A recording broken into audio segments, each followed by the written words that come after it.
जावा 8 में एक टर्म आया डिफॉल्ट इंटरफेस मेथड। कौन सा? Default interface method. इसको हम एक्सटेंशन मेथड्स भी बोलते हैं। कब आया भाई ये? जावा 8 में।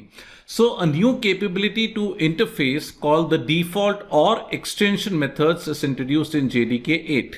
तो डिफॉल्ट मेथड्स या एक्सटेंशन मेथड्स कब ऐड किए गए? जेडीके 8 में। इसमें होता क्या है? A default method lets you define a default implementation for an interface method. ये बोलता है कि आप इंटरफेस मेथड की डिफॉल्ट इंप्लीमेंटेशन भी लिख सकते हो। तो जावा 7 तक क्या था? आप केवल मेथड के डिक्लेरेशन लिखते थे। जावा 8 में आप मेथड के डिक्लेरेशन के अलावा डेफिनेशन भी लिख सकते हो, लेकिन उसके आगे आपको एक कीवर्ड यूज करना पड़ेगा, एक टर्म यूज करना पड़ेगा, डिफॉल्ट। इसको हम समझते हैं एग्जाम्पल की मदद से। तो देखिए भाई, यहां पे मैंने क्या किया है, एक इंटरफेस बनाया है, माय इंटरफेस। इंटरफेस मैंने पहले ही बताया, टाइटल केस फॉलो करते हैं। माय का M कैपिटल, इंटरफेस का I कैपिटल। अच्छी बात होती कि मैं इसको एक अलग से फाइल में बनाता, my interface dot Java. It's advisable कि आप हर फाइल में या तो एक इंटरफेस, या तो एक इनम, या तो एक एनोटेशन, या तो एक क्लास बनाओ। पढ़ाना आसान हो इसीलिए मैंने इसको इसी फाइल में लिख दिया है भाई। तो इंटरफेस का नाम क्या है? माई इंटरफेस। इसके अंदर दो तो मेथड की डिक्लेरेशन लिखी है, मेथड 1 और मेथड 2। ये नॉर्मल मेथड है, इनको इंप्लीमेंट करने पर डेफिनेशन लिखनी पड़ेगी। और एक और मेथड मैंने लिखा है, मेथड 3। अब मेथड 3 एक डिफॉल्ट मेथड है। मेथड 3 एक डिफॉल्ट मेथड है। क्लियरली मैंने उसके आगे एक टर्म यूज किया है। कौन सा टर्म यूज किया है? डिफॉल्ट, है ना। और उसकी डिफॉल्ट इंप्लीमेंटेशन मैंने लिख दी।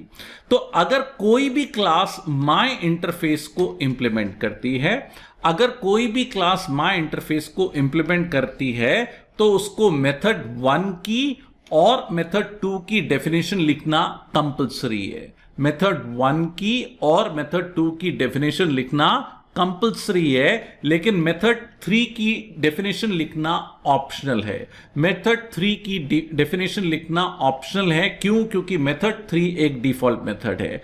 अगर क्लास ने मेथड 3 की डेफिनेशन लिखी तो मेथड चल जाएगा, और डेफिनेशन नहीं लिखी तो डिफॉल्ट मेथड कॉल होगा। तब ये हम इसको बोल रहे हैं डिफॉल्ट मेथड। तो अगर क्लास ने ओवरराइड कर दिया तो क्लास का मेथड चलेगा, नहीं तो डिफॉल्ट डेफिनेशन चलेगी। तो देखिए भाई, मैंने क्या किया, क्लास बनाई। क्लास का नाम है माय क्लास। इंटरफेस को इंप्लीमेंट करने के लिए कौन सा कीवर्ड है? इंप्लीमेंट्स। किसको इंप्लीमेंट कर रहा है? माय इंटरफेस को। तो माय क्लास को डेफिनेशन लिखनी पड़ेगी मेथड 1 और 2 की। 3 की डेफिनेशन लिखना, मेथड 3 की डेफिनेशन लिखना ऑप्शनल है, क्योंकि मेथड 3 एक डिफॉल्ट मेथड है। तो यहां पे मैंने मेथड 1 को ओवरराइड किया, और किसको ओवरराइड किया? मेथड 2 को। किस किस को ओवरराइड किया? मेथड 1 और मेथड 2 को। मेथड 3 को भी ओवरराइड कर लिया, लेकिन मेथड 3 को ओवरराइड करना कंपलसरी नहीं है। मेथड 3 को ओवरराइड करना ऑप्शनल है। क्यों? क्योंकि मेथड 3 एक डिफॉल्ट मेथड है। अब मैंने क्या किया, है ना, मैंने इस इंटरफेस का रेफरेंस बनाया। हमने लास्ट वीडियो में देखा कैसे रेफरेंस बनाते हैं। रेफरेंस और क्लास रेफरेंस और इंटरफेस रेफरेंस में अंतर क्या है। मैंने इंटरफेस का रेफरेंस बनाया और मेथड 1, 2 और 3 को कॉल कर लिया। मैंने बोला मेथड 1, 2 और 3 को कॉल कर लिया। जब मैं कंपाइल और इंटरप्रेट कर रहा हूं तो इस तरह का आउटपुट आ रहा है, मेथड 1, 2 और 3 को कॉल कर लिया है। ठीक है भाई। अब अगर मैंने मेथड 3 को ओवरराइड नहीं किया, मैंने इसको कमेंट कर दिया, अब मैं प्रोग्राम कंपाइल करता हूं तो भी ये प्रोग्राम क्या होगा? कंपाइल हो जाएगा। क्यों कंपाइल होगा? क्योंकि मेथड 3 एक डिफॉल्ट मेथड है, ओवरराइड करना ऑप्शनल है। और जब मैं इसको इंटरप्रेट करूंगा तो ये देखिए, मेथड 3 की डिफॉल्ट इंप्लीमेंटेशन को कॉल कर रहा है। किसको कॉल कर रहा है? मेथड 3 की डिफॉल्ट इंप्लीमेंटेशन को कॉल कर रहा है। क्यों? क्योंकि मैंने मेथड 3 को ओवरराइड नहीं किया। तो भाई, ये एक नया कॉन्सेप्ट आया जावा 8 में। इसको बोला जाता है डिफॉल्ट मेथड्स या एक्सटेंशन मेथड्स। इसका फायदा क्या है?